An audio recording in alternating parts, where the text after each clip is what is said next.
Chapter start करने जा रहे हैं, कैपिटल स्ट्रक्चर थ्योरी, जिसके अंदर हमारे मेनली 4 कॉन्सेप्ट आते हैं। सबसे पहला आता है हमारा नेट इनकम अप्रोच, उसके बाद आता है नेट ऑपरेटिंग इनकम, उसके बाद आता है ट्रेडिशनल अप्रोच, उसके बाद आता है मोदिग्लियानी एंड मिलर अप्रोच। इस चैप्टर के अंदर हमें 3 जनरल अजम्पशन लेनी पड़ती है। सबसे पहला होता है कि हम इसमें प्रेफरेंस शेयर कैपिटल को इंक्लूड नहीं करते, कोई भी अगर टोटल कैपिटल एम्प्लॉयड हमें निकालना हो। उसके बाद टैक्स रेट हम इसमें अज्यूम नहीं कर सकते, और तीसरा अजम्पशन जो वो होता है कॉस्ट इक्विटी, वो ग्रेटर होता है ओवरऑल कॉस्ट ऑफ कैपिटल से, और वो ज़्यादा ग्रेटर होता है कॉस्ट ऑफ डेट से। ग्रेटर इन द सेंस महंगा पड़ता है किसी भी फर्म को। Cost of debt as a source सबसे सस्ता तरीका होता है किसी भी कंपनी को पैसा उठाने के लिए। उसके बाद हम बात करते हैं नेट इनकम अप्रोच के बारे में, जो हमारा first theory in the sense पहला कॉन्सेप्ट है।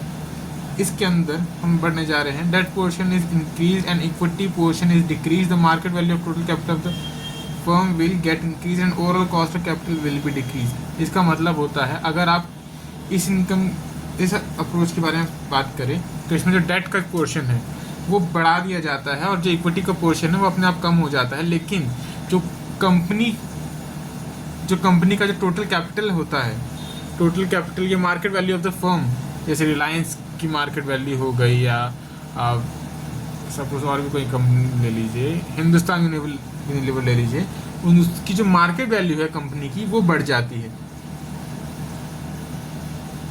पर जो इसका ओवरऑल कॉस्ट ऑफ कैपिटल जिसको हम KO से डिनोट करा जाता है वो हमारा कम हो जाता है। लेकिन ये जो सिचुएशन है इसको हम फेवरेबल कहते हैं, ये किसी भी कंपनी के लिए ये सिचुएशन अच्छी है। उसके बाद एक और सिचुएशन होता है, if existing capital employed is change in the sense that the equity portion is increased and debt portion is decreased, it will prove to be unfavourable.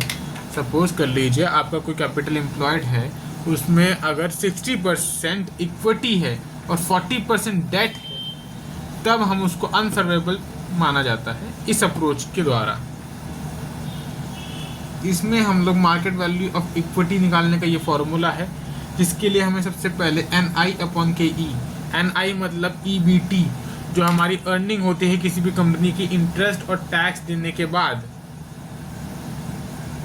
उसको हम कॉस्ट ऑफ EAT कहा जाता है वैसे तो उसको, अर्निंग आफ्टर टैक्स, उसको हम डिवाइड करते हैं KE कॉस्ट ऑफ इक्विटी से, तब हमारा मार्केट वैल्यू ऑफ इक्विटी निकाला जाता है। फिर उसके बाद V को हम डिनोट करते हैं कैपिटल एम्प्लॉयड से। कैपिटल एम्प्लॉयड हमारा निकलता है market value of equity plus the portion of debt. इन दोनों को जब आप प्लस करेंगे तो हमारा कैपिटल एम्प्लॉयड आ जाएगा किसी भी कंपनी का। अब बात करते हैं KO के। KO मतलब हमारा होता है ओवरऑल कॉस्ट ऑफ कैपिटल, और हम इसको WACC यानी वेटेड एवरेज कॉस्ट कैपिटल भी कह सकते हैं। इसका जो फॉर्मूला होता है earning before interest and tax upon में value of capital employed into 100। ये परसेंटेज में हमारा निकलेगा टोटल कॉस्ट ऑफ कैपिटल। इसका जो फॉर्मूला है यहाँ लिखा हुआ है, आप देख सकते हैं। उसके बाद हम बात करेंगे net operating approach by mister Durand. इस अप्रोच में जो कैपिटल स्ट्रक्चर होता है वो optimum irrespective of debt and equity. All capital structure are optimum irrespective of debt and equity, cost of equity gradually increases with slow increase in debt. ये हमारे एक optimum structure होता है irrespective of debt and equity. इसमें debt और equity का इतना फर्क नहीं पड़ता है, जिसमें जो कैपिटल स्ट्रक्चर वो ऑप्टिमम रिजल्ट देता है। इसमें जो कॉस्ट ऑफ इक्विटी है वो भी इंक्रीज होता है, और स्लोली कॉस्ट ऑफ डेट को भी इंक्रीज किया जाता है इस अप्रोच में। कॉस्ट इक्विटी का फॉर्मूला हम जैसे पहले बता चुका हूँ, अर्निंग आफ्टर टैक्स। तो नेट अर्निंग है किसी भी कंपनी की, उसको हम डिवाइड कर देंगे मार्केट वैल्यू ऑफ इक्विटी से, तो हमारा आ जाएगा कॉस्ट ऑफ इक्विटी का फॉर्मूला। सेम यही वाला फॉर्मूला है, बस हमने पोजीशंस चेंज कर दी है। Cost of equity into total earnings, जो नेट अर्निंग्स आखिर में बचती है किसी भी कंपनी के पास, उसको हम डिवाइड कर देंगे मार्केट वैल्यू ऑफ इक्विटी से, तो हमारा कॉस्ट ऑफ इक्विटी आ जाएगा। तो अब अगली अप्रोच के बारे में बात करते हैं। अगली अप्रोच हमारी होती है ट्रेडिशनल अप्रोच। ट्रेडिशनल अप्रोच में क्या होता है, debt is introduce in excess of specific limit, then the situation starts becoming unfavorable, increasing debt and equity consequently we find increase market value of capital employed. एक specific limit होती है, अगर उससे ज़्यादा हमने किसी भी कंपनी में डेट को लाया तो उस सिचुएशन जो है हमारी अनफेवरेबल हो जाए। किसी भी कंपनी के लिए ज़्यादा डेट लेना भी एक अनफेवरेबल सिचुएशन है। सपोज कोई कंपनी बहुत ज़्यादा लोन ले रही है लेकिन वो उसको रीपे ही नहीं कर पा रही है, तो वो उसके लिए बहुत ज़्यादा अनफेवरेबल सिचुएशन है।